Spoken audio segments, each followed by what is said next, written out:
From Barangaroo Studios, the ausbiz COB is the key stuff you need to know about the day in business and finance. Hello, welcome to the COB, the part of Nadine being played by Andrew Gagan today. Yeah, Nadine, good to be here. Unusual that we do double act, isn't it, Juliet? Yes. What a day to do it, though. My goodness. Dare I say a sea of red? Any other cliche? Like Let's have a quick look at where the SIBO is. I mean, it's down 1.7%, so exacerbating that sell-off well into the afternoon session there. Yeah, it is pretty ugly out there. So let's get to our three themes for today. And it is all about profit taking and then some, I would have thought. Yeah, absolutely. Like this morning when I was looking for just some pockets of positivity, even the gold stocks weren't higher. At least they've sort of rallied higher a little bit into the close. But when you look at the market map, it is every sector in the red. Certainly those REITs under pressure, industrials, healthcare as well, and some quite heavy selling coming through once again from some of the resource players, including mineral resources, which we'll get to in a moment. But one stock heading higher is Wisetech. It is indeed. That's that wise outcome because there has been a resolution in that case. You know the juicy details, don't you? I do know the juicy details. It's been a courtroom drama. It's sort of been almost like a soap opera. Well, it's a bit like the Housewives of Sydney. So she supposedly was a Real Housewives of Sydney contender, Linda Rogan, and she had alleged in federal court documents that Richard White, the founder and CEO of Wisetech, had expected her to have sex with him in exchange for investment in his business. Now, of course, we saw shares yesterday very much hit hard on that concern over where the board was going with these allegations against Richard White. But there has been an out-of-court settlement reached, as we understand, and shares have rebounded. Meanwhile, we had today more expectations of those rate cuts really being pushed back. Yeah, from April to May, that's pretty much markets are pricing them now. So, as you say, pushed further into the distance, although then you read articles about, I guess, there's wishful thinking about, no, we need the cuts now, trying to get ahead of the curve. Well, we're not really seeing it, are we, given some of that economic data that's come to the fore, particularly in terms of jobs. Indeed. All right, let's get to the sectors. We mentioned Wisetech rebounding after that 15% plunge yesterday, which I believe wiped $2 billion from the company, or Mr. White's personal wealth, I should say, and about $6 billion from Wisetech. Xero down today, NextDC, Tech One and Zip also in the red. Now in the healthcare space, another stock that has dominated there is CSL. It's an R&D day, so a bit of a negative response to what we've seen there. And the REITs were, I think, the worst performers today. So you've got Charter Hall down by 4.3%. Also, hotel property investment saying no thanks to Charter Hall's takeover offer. So let's get into some of the details of the top stories of the day. We mentioned Wisetech there. It does look like that court settlement, or court fight, I should say, has been settled out of court. Shares of mineral resources continued their decline there. Down some 5% after billionaire founder Chris Ellison admitted to tax evasion. Now we had Audinate as the stock of the day. We'll get to that later. You were on the call today, but analysts labelled it somewhat of a vague trading update. Shares down by around 6%. Viva Energy also down a hefty 6% after reaching its lowest point, in fact, over 18 months after the fuel retailer reported weakening market conditions. Well, decreased tobacco sales. People still buying that? And increased business costs. Yeah, around vapes these days, don't they? And hotel property up 2.3%. I shouldn't laugh. They're both bad for you. Shares gaining after the pub owner advised its shareholders to reject that near $756 million final takeover offer from Charter Hall REIT, which it described as opportunistic. All right, well, let's get across all we've seen on the market today. Martin Crabb joining us from Shaw & Partners. Martin, welcome. Thank you. What went on today then, given such substantial falls? Yeah, I mean, you said profit taking. We had a very strong day yesterday, probably stronger than we should have. The market was up almost over 1% yesterday. But I think it's just the dribbles from AGM coming through, some first quarters, and the market's being brutal with anyone who's missing. So Audinate today at one stage was down 10 or 12%. I think Metcash got a downgrade today. That was down. Nick Scali downgrade yesterday. Obviously, all this, socially entertaining, but maybe not that important investment stuff on the CEOs at Wisetech and MinRes. That's always weighing on the market.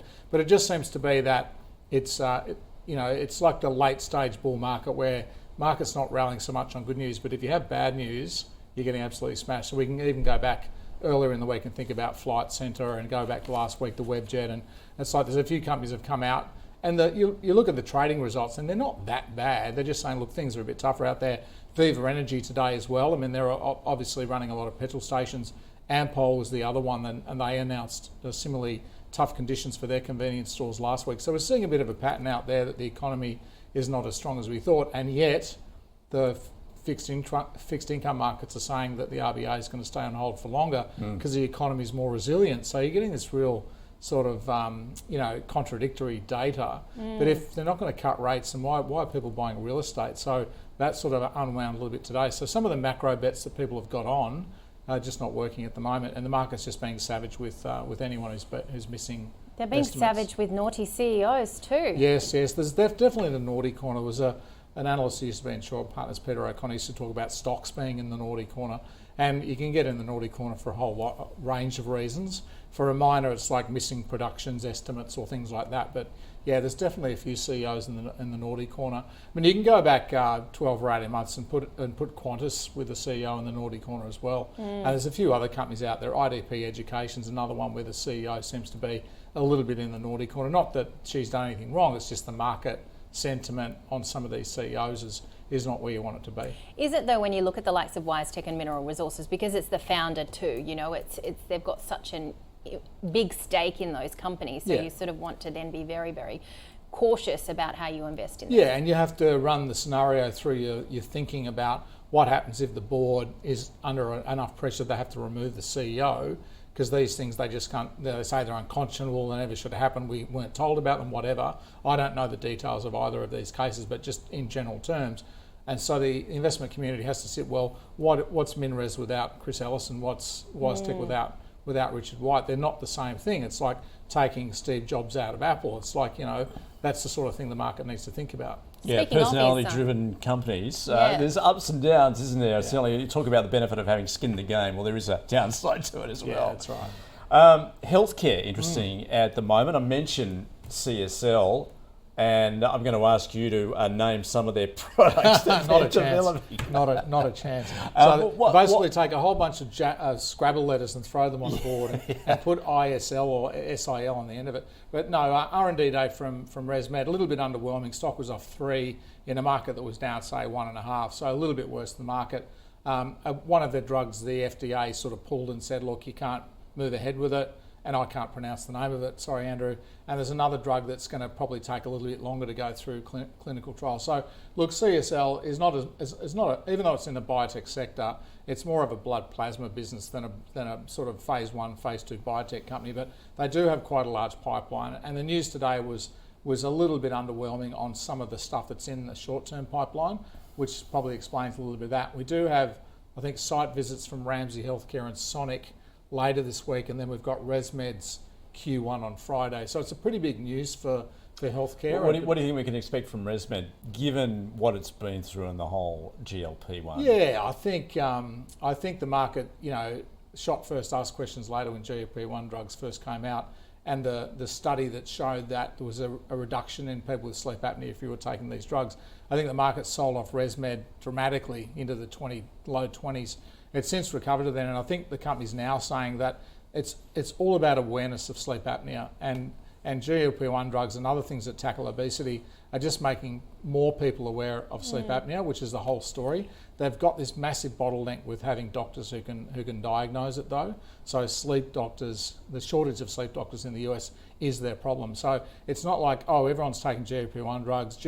Obesity is now cured. No one's getting sleep apnea. In fact, it's quite the opposite, that people are becoming more aware of this condition as they start to tackle their obesity problem.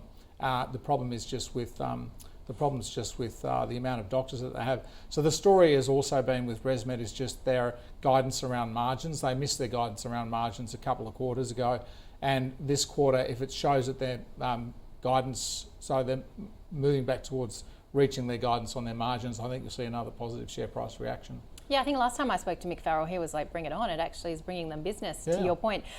We can't have a chat with you without talking about gold. I mean, just incredible. These $3,000 an ounce calls looking very, very close to that. Yeah. I mean, we talk about the big gold miners a lot, but what about some of the smaller ones that perhaps people have missed? Yeah, I mean, we like Ramilius in the small space, and we've got, Genesis, I think, is another one we like. I mean, personally, I only look at the ASX 100, so I'm very, very focused on the majors. We'd have a really good gold analyst. Maybe you could get him on here. Doro Postmaster is based out in WA. He's a bit of a guru on the small cap, so he'd be a good guy to get in. But I think, I think some of the names up there, De Grey, Regis, in that mid-cap space, Newmont, Evolution, Northern Star are in the hundreds, so they're the sort of go-to names for liquidity. But everyone's catching up to the Shaw and Partners call of $3,000 an ounce. Like we did that months ago, right? Yeah. And now it's like every man and his dog, and all the bulge brackets getting on board. Can I just ask one quick follow-up? If you're looking at that board, what would be your pick then? Because I asked MPC Markets today, and they said De Grey. Yeah, I like Newmont. Newmont's a pure play. Yeah. Yeah, well, in fact, Northern Star I think is at a record right now too, but they have all played catch up to the gold price itself, haven't they? Yeah, that's right. And Evolution's another interesting one because you get a bunch of copper there as well. I mean, that's been an incredibly volatile stock. It went from 4 down to 3. Now it's $5.26. Again, the guy I mentioned earlier, Peter O'Connor, now works over there at Evolution Mining, so he's doing okay. So that's another one because it does have that extra bow. It's not just a gold play. And I think the longer term outlook for copper is quite good as well. They've been on an acquisition spree, and some of their operations that they've bought haven't performed. I'm going back sort of 6 to 9 months. The company's now starting to show that they're getting on top of some of the problems. So if you've got no operational problems, you've got exposure to gold and copper, you're a go-to stock. Thanks for coming in, Martin. It's been really entertaining. Thanks, guys. All right, I think we're going to be saved by stock of the day because it is Audinate, and that was hit hard today. It's in a profit downgrade, seeing some significant headwinds there. To get across it, Philip Pepe from Shaw and Partners and Rudy Philip van Dijk from FN Arena gave us their assessment.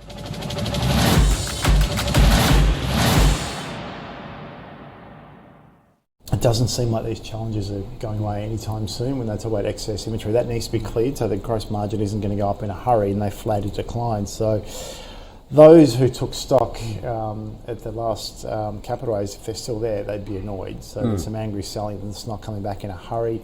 I don't love to. You rarely make money buying a stock as soon as it's downgraded. I think this is the second, people say rule of 3. So I think this is a genuine hold. It is probably will once again become a market darling. I would just sit back.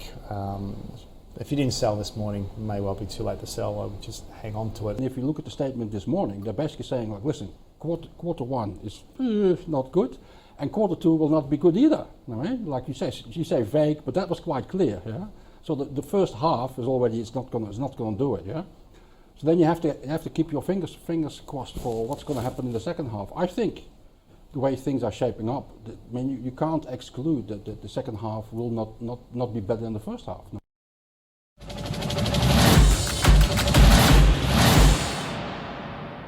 All right, let's have a look at the leaders now in a down day, and Wisetech, as we said, turning things around as we hear that that case between founder and CEO Richard White and his alleged former lover has been reached out of court. Stanmore and Iris looking good too. Corporate travel is an interesting one because, of course, there's so many concerns about the downgrades in this space, but it's turned around up almost 3% and Helios up 2%.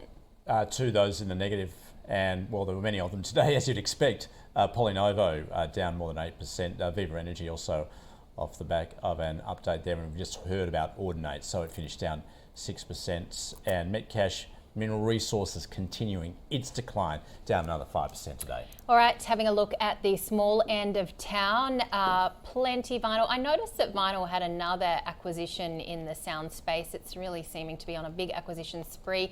Terramin Livadure and Arawa Biosurgery all looking good.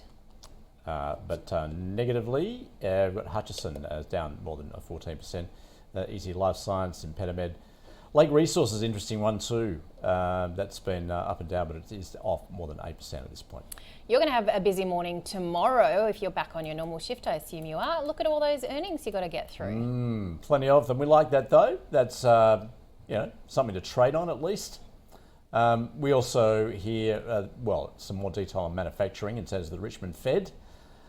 And US public sector net borrowing, and of course change of government there, so that's in play at the moment.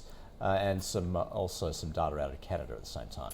All right, looking ahead to what we expect tomorrow, we've got a number of AGMs. I was just actually speaking to, you were talking to IAG, but I was speaking to the PR from IAG. They've got their AGM tomorrow as well, but we've also got Tabcorp, National Storage, ServiceStream, MyState, Eurozone, that'll be well late into tomorrow, October unemployment, and then a first half earnings report from Champion Iron. All right, so just a quick check then of where we have finished the day. 1.7% lower. That is a big fall for today. Lots of profit taking. And yeah, we really sold off into the close, didn't we? Let's just have a quick look at where the ASX 200 has finished the day's trade as well. Down 1.7%, 8,205. I mean, remember a week or two ago, we would have been very excited about being above 8,200. So we've got to put it all in perspective, coming off these records that we reached last week.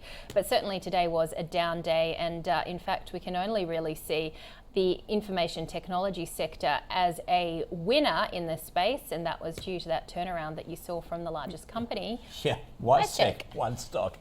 All right, we're going to do it again all tomorrow. Join us first thing from 9:45 Eastern. See you then.